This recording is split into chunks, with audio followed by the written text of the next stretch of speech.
Party का vote share हर चुनाव में लगातार बढ़ता जा रहा है। पिछले 15 सालों में बीजेपी के वोटों में बम्पर इजाफा हुआ है। भले बीजेपी का वोट शेयर बड़ा हो, लेकिन कांग्रेस का वोट शेयर कम नहीं हुआ है। तो वहीं छोटे दल सिमटते चले जाए। रिपोर्ट आपको दिखाते हैं।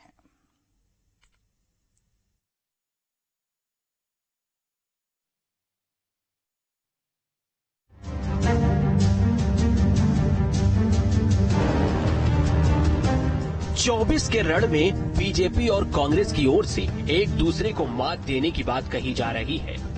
मध्य प्रदेश में बीजेपी सभी 29 सीटों को जीतने का दावा कर रही है, तो कांग्रेस भी समीकरणों को साधने में जुटी हुई है और बीजेपी को टक्कर देने की बात कह रही है। लेकिन पिछले 4 चुनावों के आंकड़ों को देखा जाए तो मध्य प्रदेश में बीजेपी लगातार मजबूत होती रही है। बीजेपी का वोट शेयर बढ़ता चला गया, लेकिन फिर भी कांग्रेस को नुकसान नहीं हुआ है, बल्कि छोटे दल कमजोर होते चले गए मध्य प्रदेश में।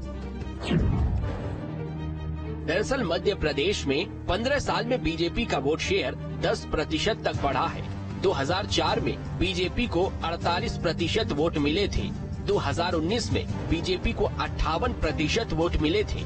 2004 में कांग्रेस का वोट शेयर 34.07 था। 2019 में कांग्रेस का वोट शेयर 34.50% था।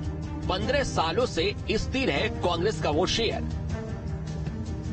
यानी कि 15 सालों में कांग्रेस ने अपने वोट बैंक को बरकरार रखा है। तो छोटे दल सिमटते चले गए हैं। छत्तीसगढ़ के अलग होने के बाद मध्य प्रदेश में 40 में से 29 सीटें हो गई थी, तो बीजेपी ने बम्पर जीत दर्ज की थी।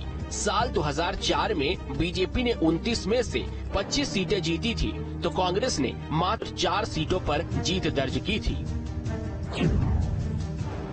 एमपी में वोट शेयर के आंकड़ों को देखें तो साल 2004 में बीजेपी को 48.13% वोट मिला था, जबकि कांग्रेस को 34.07%। 2009 में बीजेपी को 43.45%, कांग्रेस को 40.14%। 2014 में बीजेपी को 54.76%, कांग्रेस को 35.35%। 2019 में बीजेपी को 58% वोट मिले थे, जबकि कांग्रेस को 34.50%। आंकड़े बताते हैं कि साल 2014 के बाद से बीजेपी ने छलांग लगाई है। मोदी लहर के बाद से बीजेपी को फायदा हुआ है।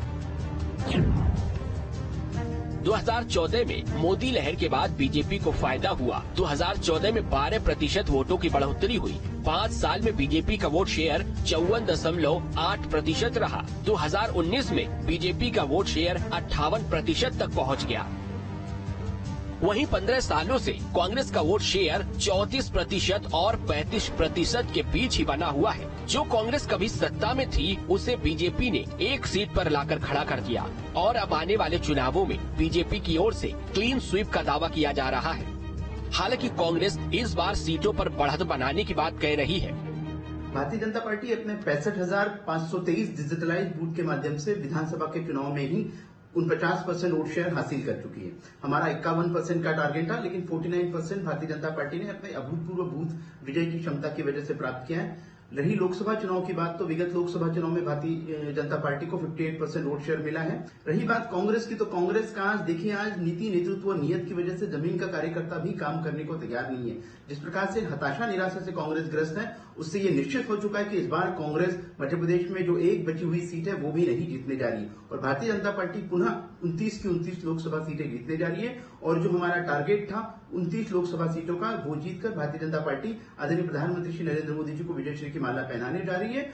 पिछले 10 सालों में जिस तरह से लोकतंत्र को कमजोर करने के प्रयास बीजेपी की सरकार में हुए हैं, उसका परिणाम है यहाँ मध्य प्रदेश में तो बीजेपी का थोड़ा बहुत वोट शेयर बढ़ा है। कांग्रेस पार्टी का वोट शेयर तो कम हुआ नहीं है। जो पहले था वही आज भी हमारे पास है। हमारा एक एक मतदाता कांग्रेस पार्टी के साथ जो जुड़ा हुआ है वो जुड़ा हुआ है। बीजेपी ने छोटे राजनीतिक दलों को डरा धमका के जिस तरह से अपना वोट शेयर उनसे बढ़ाया है, कांग्रेस पार्टी ने पार्टिसिपेशन के लिए आगे लाने का काम किया हर राजनीतिक दल को, हर राजनेता को लोकतंत्र में। लेकिन बीजेपी की सरकार में क्या हो रहा है सब जानते हैं। कांग्रेस पार्टी को इस बार जनता ने आश्वस्त किया हुआ है, मध्य प्रदेश में हमारा वोट शेयर भी बढ़ेगा।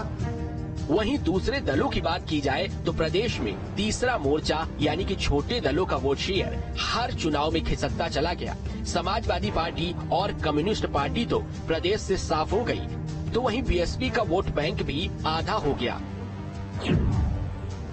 15 सालों में छोटे दलों का बड़ा नुकसान हुआ। 11% से मात्र 3% वोट बैंक बचा।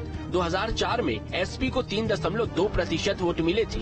2004 में बीएसपी को 4.75% वोट मिले थे। 2004 में जीजीपी को 3.05% वोट मिले थे। निर्दलियों को 4% वोट मिले थे। 2019 में सबका मिलाकर 3% वोट शेयर बचा। ऐसे में ये कहना गलत नहीं होगा कि एमपी में तीसरा मोर्चा संकट में है, तो विशेषज्ञों का मानना है कि लड़ाई सिर्फ बीजेपी और कांग्रेस के बीच में है और बीजेपी की ओर से संगठन को जिस तरह से मजबूत किया गया है उसका असर वोटों पर पड़ा है।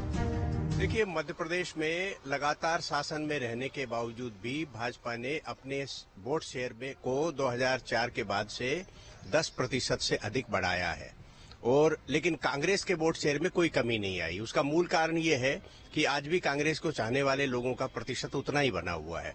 जो क्षेत्रीय पार्टियां थी उनका संतुलन बिगड़ा और उस बिगड़े हुए संतुलन का लाभ उठाया भाजपा ने। ये भी हो सकता है कि भाजपा ने कुछ नए जो है वोट पॉकेट्स जो है अपने इजाद करने की कोशिश की है, जिसमें जो ही उन्होंने राष्ट्रवाद की बात की है और वोट का प्रतिशत जो है वो बहुसंख्यक मतदाताओं का अपनी तरफ जोड़ने में उन्होंने ज्यादा कामयाबी प्राप्त की है। फिलहाल 24 के रण में बीजेपी प्रदेश की सभी 29 सीटों पर जीत का दावा कर रही है। कांग्रेस के नेता बड़ी संख्या में बीजेपी में आ रहे हैं। इससे साफ है कि बीजेपी की रणनीति कांग्रेस के वोट पर चोट पहुंचाने की है। हालांकि ये देखना होगा जनता का फैसला क्या होगा। Team news state.